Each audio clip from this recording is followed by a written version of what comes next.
ಧರ್ಮಸ್ಥಳ ಪ್ರಕರಣ. ಚಿನ್ನಯ್ಯಂಗೆ ಏನಾಯಿತು, ಯಾಕೆ ಆತ ಉಲ್ಟಾ ಹೊಡೆದ, ಎಷ್ಟೆಲ್ಲ ಚರ್ಚೆಗಳು ನಡೀತಿದ್ದಾವೆ. ಅಷ್ಟೆಲ್ಲ ಚಿನ್ನಯ್ಯನಿಗೆ ಏನಾಗುತ್ತೆ, ಯಾಕಂದರೆ ಅಲ್ಲಿ ಇಂಥದ್ದೊಂದು ನಡೆದಿತ್ತು ಅನ್ನುವಂತಹ ಗಂಭೀರ ಆರೋಪ ಮಾಡುವ ಮೂಲಕ ಸಾಕಷ್ಟು ಜನ ಆಕ್ರೋಶಿತರ ಧ್ವನಿಯಾಗಿ ಕಂಡಿದ್ದು ಚಿನ್ನಯ್ಯ.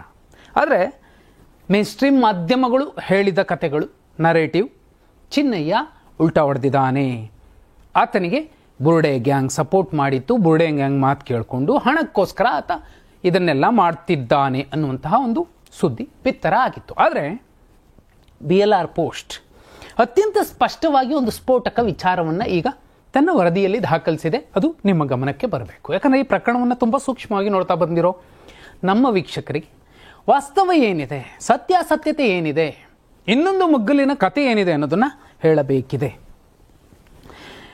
ಜುಲೈ 11, 2025 BNSS ಸೆಕ್ಷನ್ 183 ಅಡಿಯಲ್ಲಿ ಬೆಳತಂಗಡಿಯ ಮ್ಯಾಜಿಸ್ಟ್ರೇಟ್ ಕೋರ್ಟ್ ಮುಂದೆ ಚಿನ್ನಯ್ಯ, ಅವತ್ತಿನ ಭೀಮ, ತಪ್ಪೊಪ್ಪಿಗೆ ಹೇಳಿಕೆ ಹುಟ್ಟಿದ್ದ. ನಾನು ಮಾನಸಿಕವಾಗಿ ಕುಗ್ಗೋಗಿದ್ದೀನಿ, ನಾನು ಅಲ್ಲಿನ ಅಸಹಜ ಪ್ರಕರಣಗಳನ್ನು, ಆ ಬಾಡಿ ಸಿಕ್ಕಿದ್ದಂತಹ ರೀತಿಯನ್ನು ನೋಡಿದ್ದೀನಿ, ಲೈಂಗಿಕ ದೌರ್ಜನ್ಯಕ್ಕೆ ಒಳಗಾಗಿರುವಂತಹ ಸಾಧ್ಯತೆಗಳಿದ್ವು, ಸಾಕಷ್ಟು ಹೆಣಗಳನ್ನು ಹೂತಿಟ್ಟಿದ್ದೀನಿ, ಬೇಕಿದ್ರೆ ಸಾಕ್ಷಿ ಕೊಡ್ತೀನಿ, ಆ ಹೆಣ್ಣು ಮಕ್ಕಳಿಗೆ ಆತ್ಮಕ್ಕೆ ಶಾಂತಿ ಸಿಗಬೇಕು, ಸರಿಯಾದ ರೀತಿಯಲ್ಲಿ ಸಂಸ್ಕಾರ ಆಗಲಿಲ್ಲ ಅನ್ನುವ ಎಲ್ಲ ವಿಚಾರಗಳನ್ನು ಹೇಳಿದ್ದ ಅನ್ನೋದನ್ನು ನೀವು ಕೂಡ ನೋಡಿದ್ದೀರಿ. ಆ ನಂತರದಲ್ಲಿ ಏನಾಯಿತು, ಸೆಪ್ಟೆಂಬರ್ 23, 25, 27 ಈ ದಿನಗಳಲ್ಲಿ ಮತ್ತೆ ಮ್ಯಾಜಿಸ್ಟ್ರೇಟ್ ಮುಂದೆ ಅದೇ BNSS 183 ಸೆಕ್ಷನ್ ಅಡಿಯಲ್ಲಿ ತಪ್ಪೊಪ್ಪಿಗೆ ಹೇಳಿಕೆಯ ದಾಖಲಾಯಿತು. ಅವತ್ತು ಮೇನ್ ಸ್ಟ್ರೀಮ್ ಮಾಧ್ಯಮಗಳೇ ಹೇಳಿತು. ಯಾಕಂದರೆ ಇದುವರೆಗೂ SIT ಚಿನ್ನಯ್ಯ ಏನು ಹೇಳಿದ್ದ, ಏನು ಹೇಳಿಲ್ಲ, ಯಾವುದೂ ಕೂಡ ಹೇಳಿಲ್ಲ ಅಧಿಕೃತವಾಗಿ. ಇಲ್ಲ, ನನಗೆ ಬುರ್ಡೆ ಗ್ಯಾಂಗ್ ಹಣದ ಆಸೆ ನೀಡಿತ್ತು, ಆ ಕಾರಣಕ್ಕೋಸ್ಕರ ಅವ್ರ ಮಾತು ಕೇಳಿಕೊಂಡು ಇದನ್ನೆಲ್ಲ ಆರೋಪ ಮಾಡಿದ್ದೀನಿ ಅಂತ ಹೇಳಲಾಗಿದೆ, ಹೇಳಿದ್ದಾನೆ ಅನ್ನುವಂತಹ ವರದಿಗಳು ಬಂದಿದ್ವು. ಆದರೆ ಈಗ ಇದೆಲ್ಲ ಮುಖ್ಯ.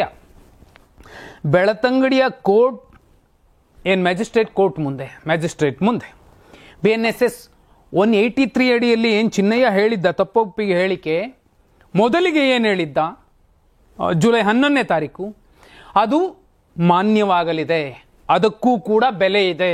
ಯಾವೆಲ್ಲ ಗಂಭೀರ ಆರೋಪಗಳನ್ನು ಮಾಡಿದ್ನೋ ಆ ಎಲ್ಲ ಆರೋಪಗಳನ್ನು ತನಿಖಾಧಿಕಾರಿಗಳು ಒಪ್ಪುತ್ತಾರೆ. ಹಾಗಿದ್ರೆ ಎರಡನೇ ಸಲ ಕೊಟ್ಟ ಹೇಳಿಕೆ, ಉಲ್ಟಾ ಹೊಡೆದಂಥ ಹೇಳಿಕೆ ಏನಾಗಬಹುದು ನೋಡಿ. ಈಗ ತನಿಖಾಧಿಕಾರಿಗಳಿಗೆ ಮೊದಲ ಹೇಳಿಕೆಗೂ ನಂತರದ ಹೇಳಿಕೆಗೂ ಉಲ್ಟಾ ಹೇಳಿಕೆ ಅಂತ ಏನು ಮೇನ್ ಸ್ಟ್ರೀಮ್ ಮೀಡಿಯಾಗಳಾಯಿತು, ಎರಡೂ ಹೇಳಿಕೆಗಳಲ್ಲಿನ ಆರೋಪಗಳಲ್ಲಿ ಸಾಮ್ಯತೆಗಳಿವೆ. ಆ ಕಾರಣಕ್ಕೋಸ್ಕರ ಎರಡನೆಯದನ್ನು ಸಂಪೂರ್ಣವಾಗಿ ಒಪ್ಪುವಂತಹ ಸಾಧ್ಯತೆಯೂ ಕಮ್ಮಿ. ಬದಲಾಗಿ ಮೊದಲನೆಯ ಆಧಾರದ ಮೇಲೆ ಈಗ ತನಿಖೆ ನಡೀತಿದೆ.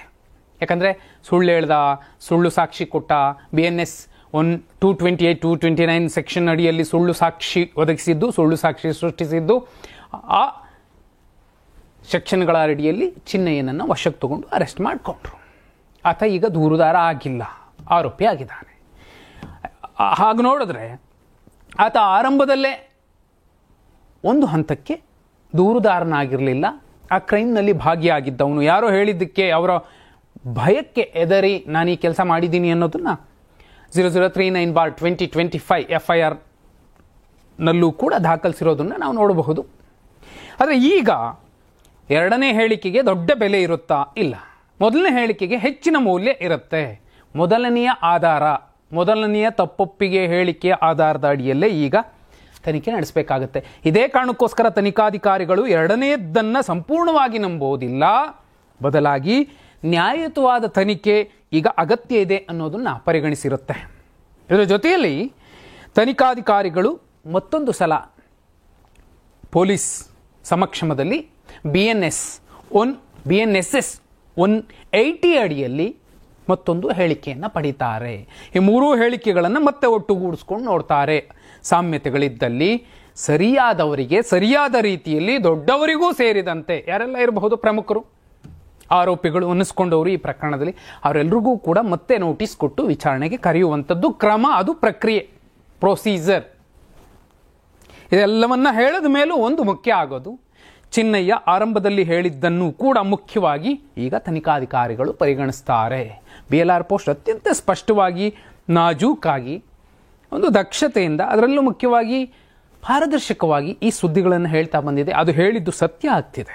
ಮೈನ್ ಸ್ಟ್ರೀಮ್ ಮಾಧ್ಯಮಗಳ ರೀತಿಯಲ್ಲಿ ಏನನ್ನು ಹೇಳುವ, ವೈಭವೀಕರಿಸುವಂತಹ ಪ್ರಯತ್ನಕ್ಕೆ BLR ಪೋಸ್ಟ್ ಹೋಗಿಲ್ಲ. ಆದರೆ ಅದನ್ನೇ ನಿಮಗೂ ಕೂಡ ತಂದು ಹೇಳುವಂತಹ ಪ್ರಯತ್ನವನ್ನು ನಾನು ಕೂಡ ಮಾಡ್ತಿದ್ದೀನಿ. ಎಲ್ಲೋ ಒಂದು ಕಡೆ ಇಲ್ಲಿ ಯಾರೆಲ್ಲ ಇರಬಹುದು, ಆ ಸೌಜನ್ಯ ಅನ್ನುವಂತಹ ಹೆಣ್ಣುಮಗಳಿಗೆ, ಆ ಹೆಣ್ಣುಮಗಳಿಗೆ ನ್ಯಾಯ ಸಿಗಬೇಕು. ಜೊತೆಯಲ್ಲಿ ಯಾರು ಆಕೆಯನ್ನು ಕೊಂದ್ರು ಅಂಥವರಿಗೆ ಅತಿ ಕಠಿಣ ಶಿಕ್ಷೆ ಆಗಲೇಬೇಕಿದೆ. ಇಲ್ಲಾಂದರೆ ಈ ನೆಲದಲ್ಲಿ ನಾವು ಹೆಣ್ಣು ತಾಯಿ ಅನ್ನುವಂತಹ ಧರ್ಮಗಳನ್ನು ಉಳಿಸಲಿಲ್ಲ ಅಂದರೆ ಇನ್ಯಾವ ಧರ್ಮಗಳನ್ನು ನಾವು ಉಳಿಸೋದಕ್ಕೆ ಅನರ್ಹರು, ಅಸಮರ್ಥರು ಅಷ್ಟೇ. ಸತ್ಯಮೇವ ಜಯತೆ.